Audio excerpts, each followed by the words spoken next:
Donc, le deuxième exercice de ce concours blanc. Alors, j'espère que ça va bien marcher parce que j'ai un petit peu de nouveau matériel, donc il y a quelques changements pour moi dans l'enregistrement. Enfin bon, voilà, si jamais vous remarquez qu'il y a des soucis, vous me le signalerez. Mais normalement, ça doit être au moins aussi bien. Donc, cet exercice 2 de la deuxième épreuve de ce concours blanc, il s'agit d'un exercice de probabilité. En fait, on s'intéresse à un problème assez classique, le problème du premier rang, en fait, où on obtient pour la deuxième fois un pile, sachant qu'on lance la pièce, on lance une pièce bien équilibrée, et on se demande quand est-ce qu'on obtient pour la première fois deux piles consécutifs. Bon, on nous donne un certain nombre, comme d'habitude, de choses à régler, d'événements et ainsi de suite, et on nous guide un petit peu dans le travail. La première question, on nous demande d'exprimer x égale 2 à l'aide des événements pk et fk. Donc pk, c'est j'ai fait pile au rang au kème lancé, fk, j'ai fait face au kème lancé, et la variable aléatoire grand x, je ne sais plus ce qu'elle modélise, mais égale au rang du lancé où pour la première fois on obtient deux piles consécutifs. Donc si jamais vous avez x égale 2, ça veut dire que pour la première fois au deuxième lancer, vous avez obtenu deux piles consécutifs, et il n'y a pas 50 façons de faire ça, il n'y en a qu'une seule. Si vous voulez avoir deux piles consécutifs au deuxième lancer, c'est que vous avez fait forcément pile au premier lancer et pile au deuxième lancer. Donc ça, c'est réglé pour le premier. Ensuite, x égale 3. Si vous avez obtenu pour la première fois deux piles consécutifs au troisième lancer, c'est-à-dire que vous avez fait P2 et P3, et au premier lancer, en fait, vous n'avez pas le choix. Si jamais vous avez fait P1, alors j'ai marqué P2 et P2, mais c'est P2 et P3, si vous faites ça, eh bien en fait, ça ne marche pas, puisque x égale 2. Donc forcément, la seule façon de faire, c'est d'avoir fait face ici. Donc si x égale 3, c'est que vous avez fait face au premier lancer, et ensuite pile-pile. Et pour terminer, vous avez x égale 4.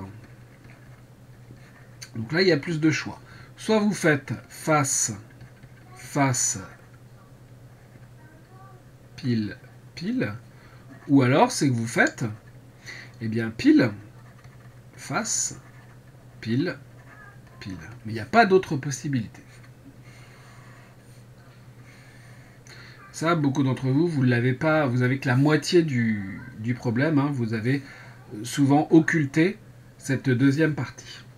En déduire les valeurs de A2, A3, A4, sachant que AN, c'est la probabilité de l'événement x égale n. Donc A2, c'est la probabilité que x soit égal à 2, c'est-à-dire la probabilité de faire P1 et P2, c'est-à-dire la probabilité de faire P1 multipliée par la probabilité de faire P2 par indépendance.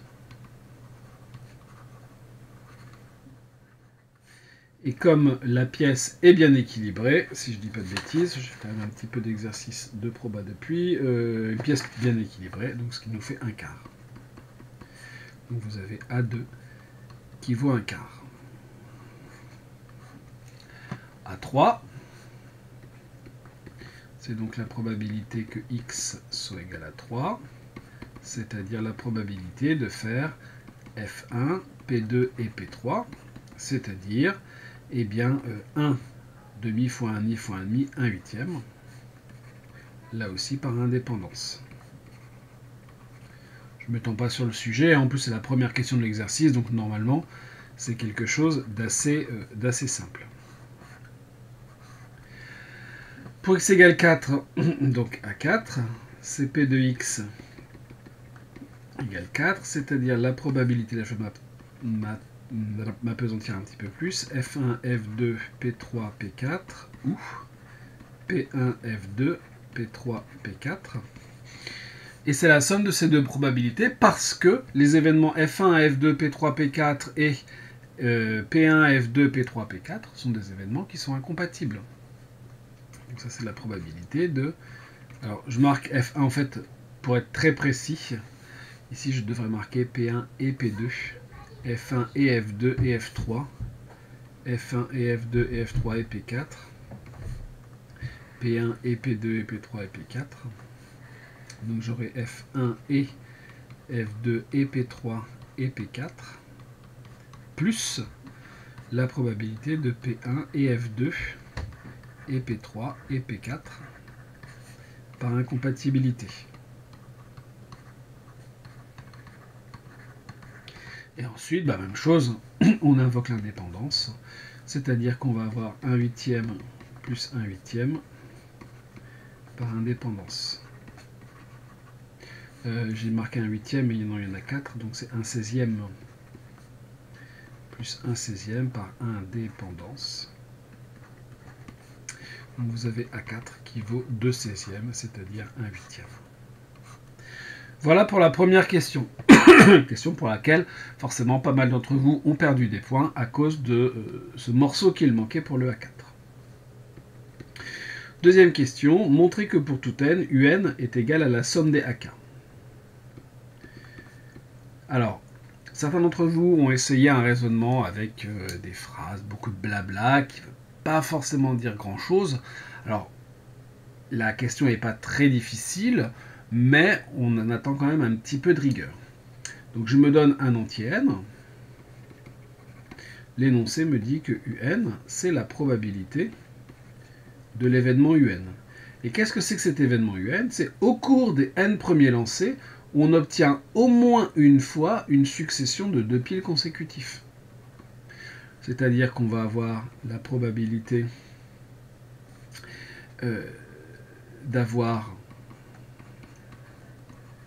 x égale 2 ou x égale 3 ou x égale n. J'ai au moins une fois une succession de 2 piles consécutives. Donc soit je l'ai eu au deuxième lancer, je ne peux pas l'avoir avant, hein. Soit je l'ai eu au troisième, soit cette succession, je l'ai eu pour la première fois au énième lancer. Et ça, c'est une somme pour k allant de, alors j'ai marqué 1 mais on part de 2 à n, des probabilités de x, que x soit égal à k, par incompatibilité. Il faut mentionner l'incompatibilité. X égale k. Et il se trouve que c'est P de x égale k, c'est ce que l'on nomme AN. Donc AK ici. D'où finalement, pour tout n supérieur ou égal à 2, un est égal à la somme pour k allant de 2 à n des AK. Il suffisait juste de parler d'incompatibilité, c'est ça qui nous donnait la somme. Question 3. Recopier la fonction ci-dessous. Bon, un grand classique. Hein. Hop, donc la question 3a. Donc import. Alors, il n'y avait pas de pointillé après, mais bien sûr, il manquait quelque chose. Alors, qu'est-ce qu'on doit importer? Si je regarde l'énoncé tel qu'il m'est donné, un petit peu plus loin, j'ai if rd.random inférieur à 0,5. Donc, je vais devoir importer quelque chose as rd. Donc, bien sûr, c'est le module numpy.random as rd. Alors, c'est vrai que le module random peut fonctionner aussi. Néanmoins, le programme dit que c'est numpy.random qu'il faut utiliser. Donc, on va essayer d'utiliser celui-là. Def simulx. Voilà. Tir égale 0. OK. Pile égale 0. While. En fait, quand est-ce que je dois faire mes tirages? Tant que j'ai pas 2 piles consécutifs. Donc tant que pile est strictement plus petit que 2, qu'est-ce que je vais faire? Eh bien, si jamais j'ai rd.random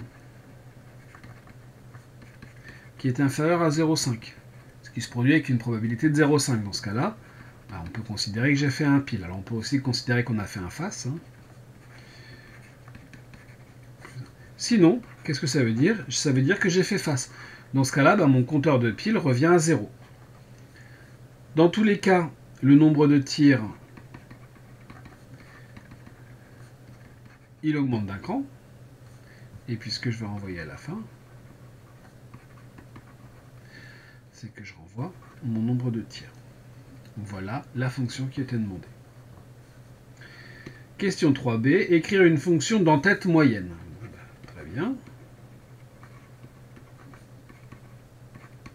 Qui simule n fois l'expérience et renvoie la moyenne des résultats obtenus. Je dois calculer une moyenne. Bon, c'est-à-dire qu'une moyenne, je dois faire une somme et diviser par le nombre de termes, c'est-à-dire par n. Donc s égale 0. For k in range n. Ma somme, ça sera mon ancienne somme, plus la fonction précédente, qui s'appelle simulx. Et à la fin, je renvoie s divisé par n. Question C. Bon. On envoie ça et on obtient quelque chose qui fluctue beaucoup, mais qui, plus le nombre de valeurs augmente, plus on remarque que les valeurs tendent à se concentrer autour de 6. On simule x, et en fait, qu'est-ce qu'on fait en fait par sa moyenne, hein? Eh bien, on peut remarquer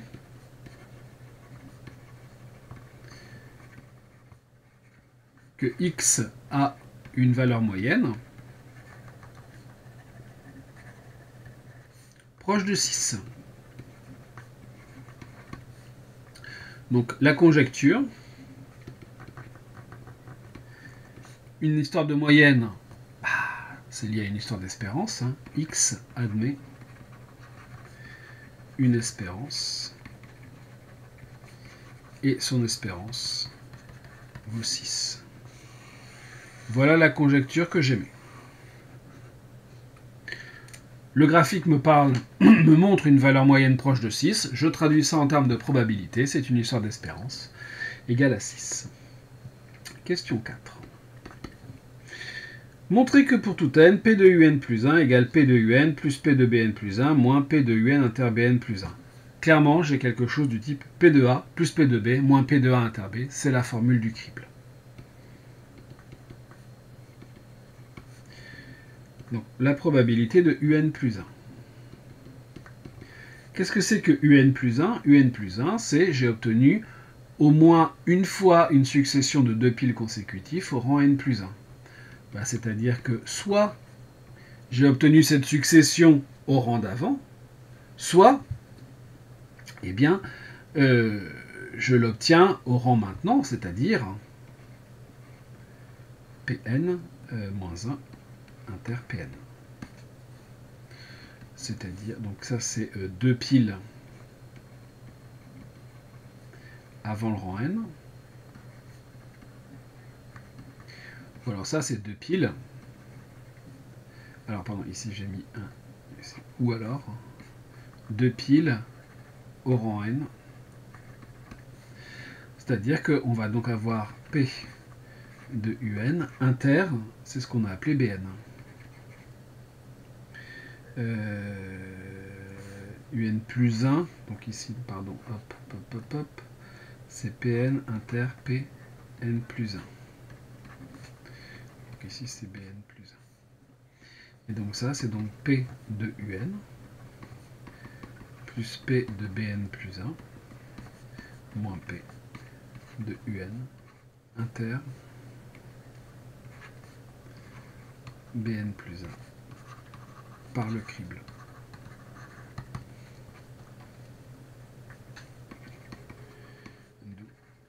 P de un plus 1, c'est bien ce qu'on nous demande, c'est-à-dire P de un plus P de Bn plus 1 moins P de un inter Bn plus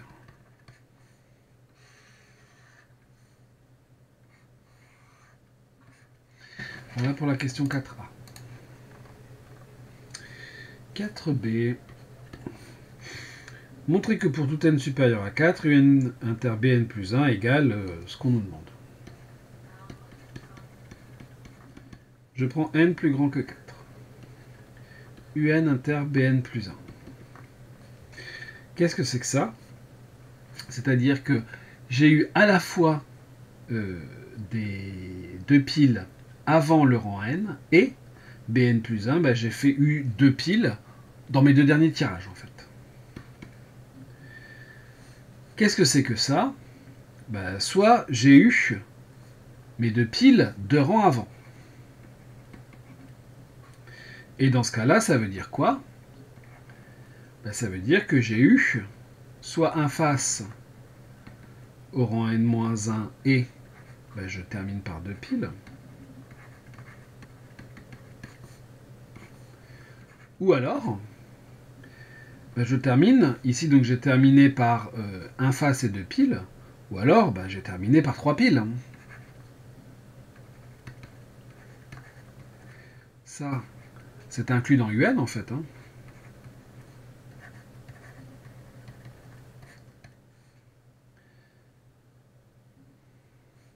Donc ça c'est 2 piles avant le rang n-2. Ça c'est face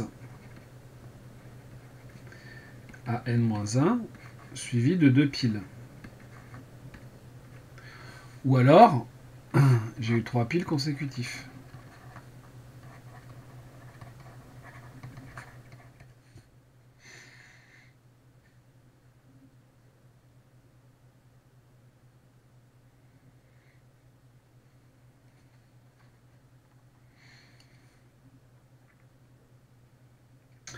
Question 4c. En déduire que UN plus 1 égale UN plus 1 huitième de 1 moins UN moins 2. Bon. Qu'est-ce que c'est que UN plus 1?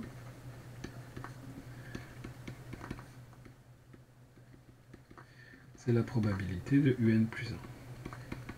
C'est-à-dire, d'après ce qui précède, la probabilité de UN plus la probabilité de BN plus 1 moins la probabilité de UN inter Bn plus 1.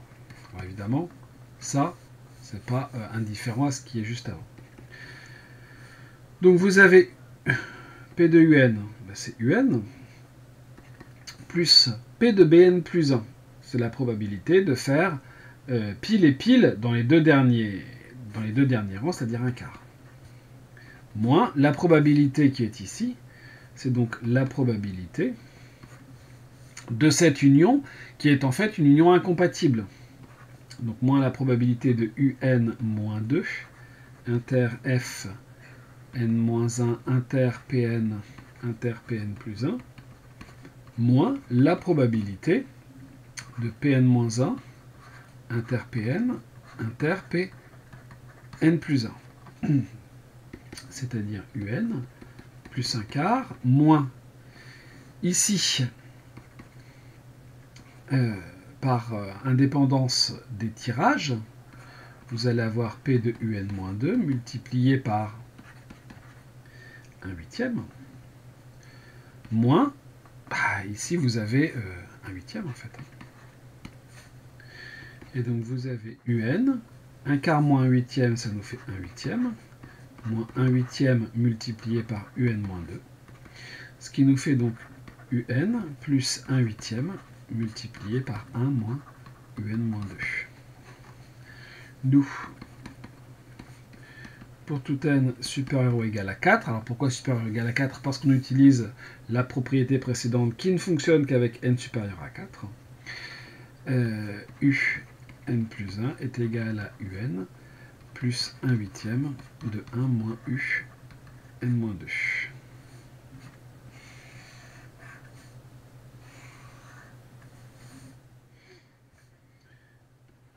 Question 5. Démontrer que UN est croissante et qu'elle converge vers 1. Très bien. C'est du travail sur les suites. UN plus 1 moins UN, c'est 1 huitième de 1 moins UN-2. Or, UN-2, c'est la probabilité de UN-2, qui est donc un réel de 0,1, comme toutes les probabilités. Donc 1 moins UN-2 est positif, par conséquent.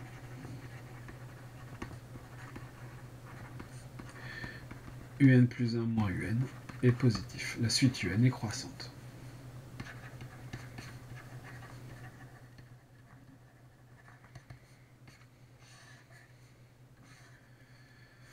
De même, même argument que celui qu'on a déjà utilisé, pour tout n appartenant à n.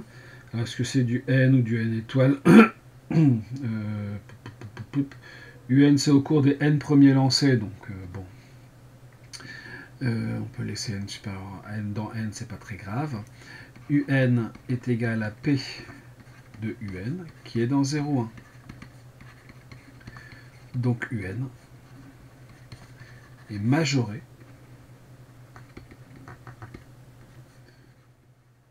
par 1. UN converge donc par le théorème de la limite monotone. Ensuite, on va faire un passage à la limite. Comme pour tout n plus grand que 4, UN plus 1 est égal à UN plus 1 huitième de 1 moins UN moins 2, par passage à la limite,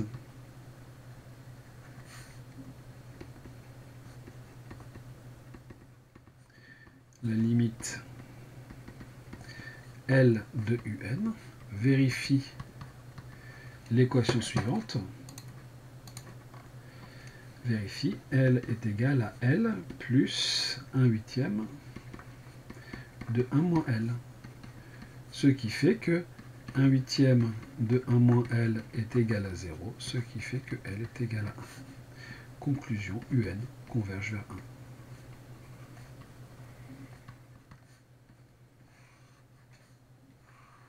C'est terminé pour la question 5 de cet exercice. Question 6. En déduire que la probabilité que x soit égal à moins 1 est égale à 1 moins la probabilité de l'union des UN. Très bien. On nous demande de calculer la probabilité que x soit égal à moins 1, sachant qu'on nous dit au départ que x prend la valeur moins 1 si on n'obtient jamais de piles consécutifs. Donc ça c'est donc 1 moins la probabilité du contraire de l'événement x est égal à 1. C'est-à-dire 1 moins la probabilité, le contraire, x égale à 1, je dis, mais c'est moins 1. La probabilité du contraire de x égale à moins 1, le contraire de x égale à moins 1, ce qui veut dire on n'a jamais de piles consécutives, ça veut dire qu'on a des piles consécutifs. C'est donc de x égale 2, ou x égale 3, ou c'est-à-dire 1 moins l'union, la probabilité de l'union, pour k allant de 2 à plus l'infini, de x égale k. C'est-à-dire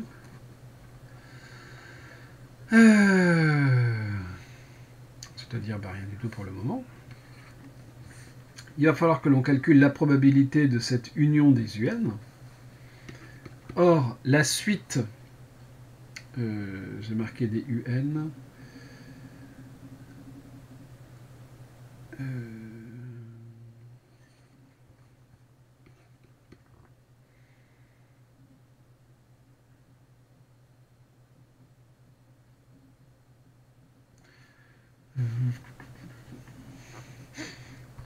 Or, l'union pour k allant de 2 à plus l'infini dx est égal à k est égal à l'union pour k allant de 2 à plus l'infini des UN, car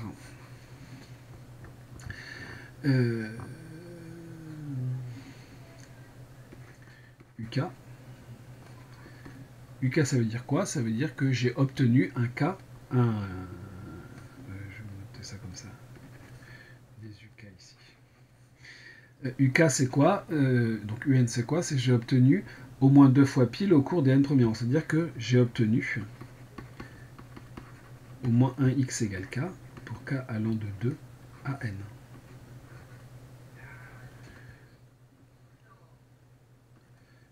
Pour tout n appartenant à pour tout n supérieur ou égal à 2. Et donc, bah, les UN contiennent tout ça, on fait leur réunion, ça marche. D'où, pour tout n supérieur ou égal à 2, d'où la probabilité que x soit égal à moins 1, c'est 1 moins la probabilité de l'union des UN pour n allant de 2 à plus l'infini.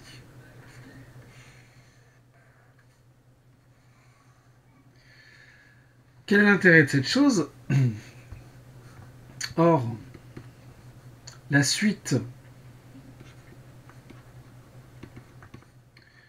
de l'union pour k allant de 2 à n des uk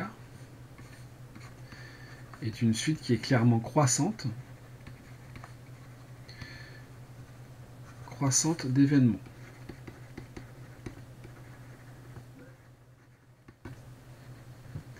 Par le théorème de la limite monotone,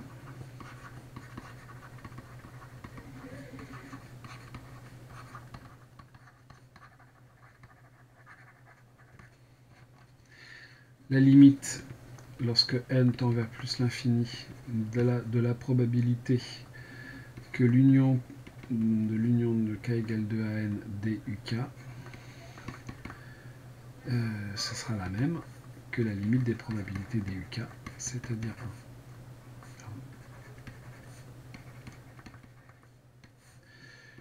1. D'où la probabilité que x soit égal à moins 1 vaut 0.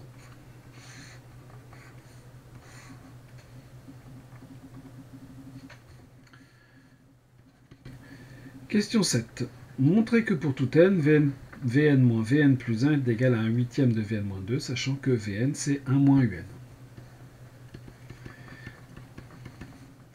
Donc j'ai Vn moins Vn plus 1, c'est-à-dire 1 moins Un moins 1 moins Un plus 1, c'est-à-dire Un plus 1 moins Un, et ça on l'a déjà calculé précédemment, quand on a montré que la suite était croissante, c'est 1 huitième de 1 moins Un moins 2.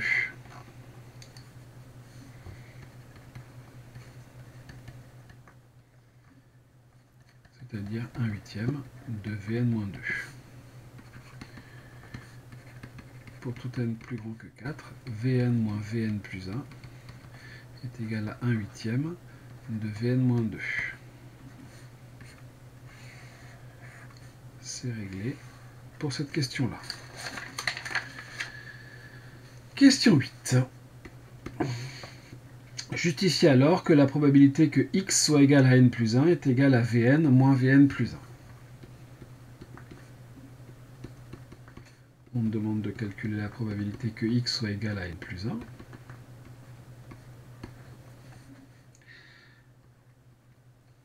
Donc il va falloir évidemment qu'on fasse intervenir Un dans l'histoire et que en plus de ça, on vienne transformer les petits Un en Vn. Grand X égale à Un plus 1. Ça veut dire quoi? Ça veut dire que au n plus unième lancé j'ai eu de face, mais que précédemment je ne les avais pas.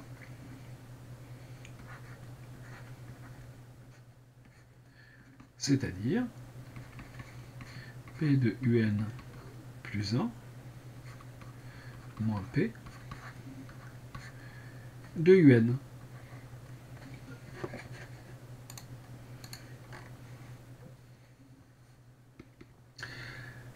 C'est-à-dire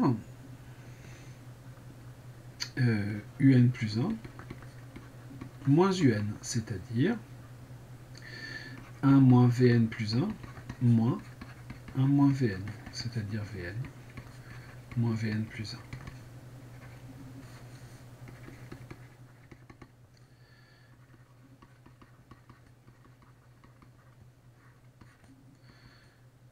Vn moins Vn plus 1.